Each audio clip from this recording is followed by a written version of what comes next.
السلام علیکم دوستو، جب ہم مصر کے بارے میں سوچتے ہیں تو ایک خاص تصویر جو ذہن میں آتی ہے وہ اہرام مصر ہے۔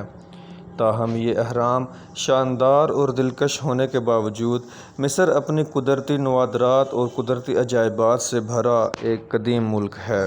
عجائب گھروں اور بازاروں اور صحرائی نخلستانوں سے لے کر جدید فن تعمیر تک مصر میں مسافروں کے لیے بہت کچھ ہے۔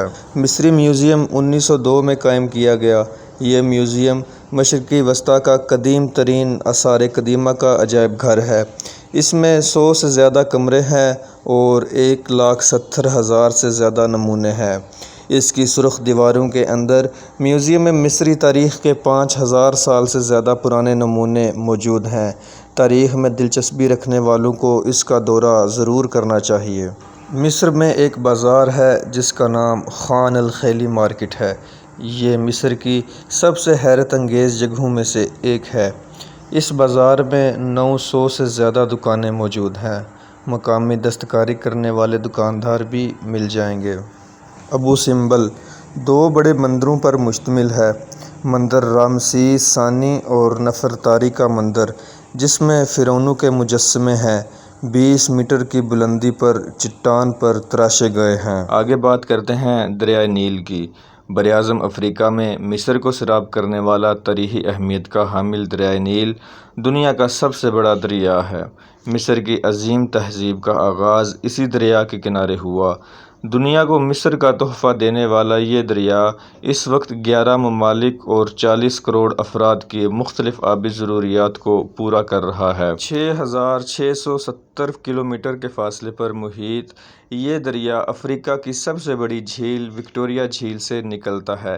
اس علاقے میں بارش بہت زیادہ ہوتی ہے، لہٰذا یہاں گھنے جنگلات پائے جاتے ہیں۔ جب یہ دریا سوڈان سے گزرتا ہے تو اس کی رفتار سست ہو جاتی ہے، کیونکہ دریا ایک زبردست دلدل سے گزرتا ہے۔ یہ دلدل دنیا کی سب سے بڑی دلدل تقریباً 700 کلومیٹر طویل ہے۔ دریائے نیل کے سارے معاون دریا حبشہ کے پہاڑوں سے نکل کر اس میں شامل ہوتے ہیں۔ یہ دریا حبشہ میں جھیل تانا سے نکلتا ہے اور فوراً بعد آبشار کی صورت میں ایک نہایت گہرے کھڈ میں گرتا ہے اور بہتا ہوا خرطوم کے مقام پر دریائے نیل میں مل جاتا ہے۔ خرطوم کے بعد اتبارا کے مقام پر اتبارا نام کا ایک اور دریا دریائے نیل میں شامل ہوتا ہے۔ یہ بھی حبشہ کے پہاڑوں سے جھیل تانا کے قریب سے نکلتا ہے۔ خرطوم کے بعد دریائے نیل میں کئی اتار آتے ہیں۔ یہ تقریباً 6 مقامات پر ہیں۔ دریا کی تہہ میں بڑی مضبوط اور نوکیلی چٹانیں ہیں۔ ان کو دریائے نیل کی رکاوٹیں کہا جاتا ہے۔ ان مقامات سے کشتیاں یا موٹر بوٹس نہیں گزر سکتیں۔ سوڈان میں مصر کی سرحد پر دریائے نیل انسان کی بنائی ہوئی دنیا کی سب سے بڑی جھیل یعنی جھیل ناصر میں داخل ہوتا ہے۔ یہاں اسوان کے مقام پر اسوان بند باندھا گیا ہے۔ اس بند سے دریا کا پانی رک گیا ہے اور ایک جھیل بن گئی ہے۔ اس بند سے آب پاشی کے لیے نہریں نکالی گئی ہیں اور پانی کو سرنگوں سے گزار کر اس پانی سے بجلی پیدا کی گئی ہے۔ اسوان بند کی نہروں سے دریائے نیل کے دونوں طرف 50 میل تک کاشتکاری ہوتی ہے اور علاقہ نہایت سرسبز و شاداب اور آباد ہو گیا ہے۔